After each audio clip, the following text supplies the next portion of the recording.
നമുക്ക് ഹോം മെയ്ഡായിട്ട് എങ്ങനെ നെയ്യ് ഉണ്ടാക്കാൻ നോക്കാം. അതിന് വേണ്ടിയിട്ട് ഞാനിവിടെ 1 ലിറ്റർ പാലെടുത്തിട്ടുണ്ട്. ഇനി അതൊന്ന് തിളപ്പിക്കണം. ഇപ്പോൾ പാല് നന്നായിട്ട് തിളച്ച് വന്നിട്ടുണ്ട്. ഇനി അതൊന്ന് ഇളക്കിയതിന് ശേഷം നമുക്കൊരു പാത്രത്തിലേക്ക് ഒഴിച്ച് തണുക്കാനായിട്ട് മാറ്റി വയ്ക്കാം. പാല് തണുത്തതിന് ശേഷം ഒന്ന് ഫ്രിഡ്ജിൽ കൂടെ വയ്ക്കുവാണെങ്കിൽ നമ്മൾ വൈകുന്നേരം എടുക്കുമ്പോൾ ഇതുപോലെ നന്നായിട്ട് പാൽപ്പാട നമുക്ക് കിട്ടും. ഞാൻ ഇതുപോലെ ഒരു 2 ആഴ്ച കളക്ട് ചെയ്ത് വെച്ച പാൽപ്പാടയാണിത്. ഇനി ഇതുകൊണ്ട് ആദ്യം നമുക്ക് ബട്ടർ ഉണ്ടാക്കിയെടുക്കണം. അതിന് വേണ്ടിയിട്ട് ഒരു മിക്സിയുടെ ജാറിലേക്ക് നമ്മൾ ഈ എടുത്തു വെച്ച പാൽപ്പാടയുടെ ഒരു പകുതിയോളം ഇട്ട് കൊടുത്താൽ മതി. മുഴുവനായിട്ട് ഇട്ട് കഴിഞ്ഞാൽ നമുക്ക് അത് കറക്റ്റായിട്ട് കിട്ടില്ല. പകുതി ഇട്ടതിന് ശേഷം തണുത്ത വെള്ളം, നല്ല തണുത്ത വെള്ളം കൂടെ ഈ പാൽപ്പാട മുങ്ങിക്കിടക്കുന്ന രീതിയിൽ മിക്സിയുടെ ഒരു പകുതിയോളം നന്നായിട്ട്, പകുതിയല്ല ഒരു 1/4 ഭാഗത്തോളം വെള്ളം ഒന്ന് ഒഴിച്ച് കൊടുക്കുക. ഒരു 5-6 ഐസ് ക്യൂബ്സും കൂടെ നമുക്ക് ഇട്ട് കൊടുക്കാം. എന്നിട്ട് ഒരു 2 മിനിറ്റ് ഹൈ സ്പീഡിൽ നന്നായിട്ടൊന്ന് അടിച്ചെടുക്കുക. 2 മിനിറ്റ് കഴിയുമ്പോഴേക്കും മിക്സി ഓവർലോഡായിട്ട് കറങ്ങാത്ത പോലെ ഒരു സൗണ്ട് കേൾക്കില്ലേ, അതുപോലെ ഒരു സൗണ്ട് കേൾക്കാം. പക്ഷേ അത് കാര്യമാക്കണ്ട. നമ്മളെന്നാലും മിക്സി ഓഫാക്കേണ്ട കാര്യമില്ല. 2 മിനിറ്റ് കൂടെ ഒന്നും കൂടെ ഒന്ന് ഹൈ സ്പീഡിൽ തന്നെ അടിച്ചു കൊടുക്കുക.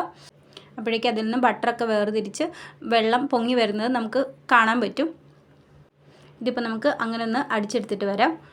നല്ല ഹൈ സ്പീഡിൽ തന്നെ അടിക്കുക. ഇത് കണ്ടോ, ഇപ്പോൾ ബട്ടർ സെപ്പറേറ്റഡായി അതിനകത്ത് വെള്ളമായിട്ട് ഇങ്ങനെ കാണാൻ പറ്റും. ഇപ്പോൾ കിട്ടിയ ഈ ബട്ടർ നമുക്കൊരു 3-4 വെള്ളത്തിൽ, അതായത് തണുത്ത വെള്ളത്തിൽ തന്നെ നന്നായിട്ടൊന്ന് കഴുകിയെടുക്കാം. അങ്ങനെ ഞാൻ നല്ല രീതിക്ക് തന്നെ 3-4 വട്ടം ഐസ് വാട്ടർ ഒഴിച്ച് കഴുകി വെച്ചിട്ടുണ്ട്. ഇനി അങ്ങനെ കഴുകിയെടുത്ത ബട്ടർ ഒരു ചീഞ്ചട്ടി വെച്ച് അത് ചൂടായി വരുമ്പോഴത്തേക്ക് അതിലേക്ക് എല്ലാം ഇട്ടിട്ട് നമ്മൾ മെൽറ്റ് ചെയ്യാൻ വെക്കുക. നെയ്യാക്കി എടുക്കണമല്ലോ, പ്രത്യേകം ശ്രദ്ധിക്കണം. ലോ ഫ്ലെയിമിൽ വേണം നമ്മളെപ്പോഴും നെയ്യ് ഉണ്ടാക്കാനായിട്ട്.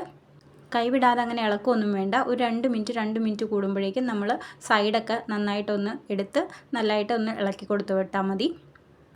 ഇപ്പോൾ തന്നെ കണ്ടോ, നന്നായിട്ട് നെയ്യൊക്കെ തെളിഞ്ഞ് വന്ന് തുടങ്ങിയിട്ടുണ്ട്. ഇപ്പം നല്ല സ്മെല്ലൊക്കെ വരാൻ തുടങ്ങും.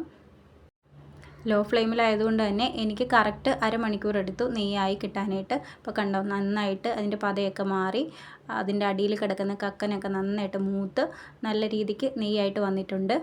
ഈ സമയത്ത് നല്ല സ്മെല്ലാകട്ടോ, നെയ്യുടെ നല്ല സ്മെല്ല് വരും. ഇനി നമുക്ക് ആ പാത്രത്തിൽ നിന്ന് അതൊന്ന് വേറൊരു പാത്രത്തിലോട്ട് മാറ്റാം. അല്ലെങ്കിൽ ചിലപ്പോൾ അവിടെ ഇരുന്നത് ചൂട് കൊണ്ട് കരിഞ്ഞു പോകാൻ ചാൻസ് ഉണ്ട്.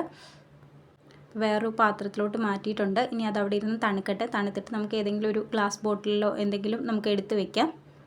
ഞാനിതിപ്പോൾ ഉണ്ടാക്കിയത് രാത്രിയിലാണ്. ഇപ്പോൾ ഞാനൊരു ഓവർനൈറ്റ് ഇതിങ്ങനെ തണുക്കാൻ വേണ്ടി അങ്ങനെ വെച്ചിട്ടുണ്ടായിരുന്നു. രാവിലെ നമുക്ക് കാണിച്ചു തരാം. ഇത് കണ്ടത് ഇപ്പോൾ ഞാനൊരു കുപ്പിയിലോട്ട് മാറ്റിയിട്ടുണ്ട്. ഇപ്പോൾ നമ്മുടെ നെയ്യ് പോലെ തന്നെ നല്ല പെർഫെക്റ്റായിട്ട് വന്നിട്ടുണ്ട്.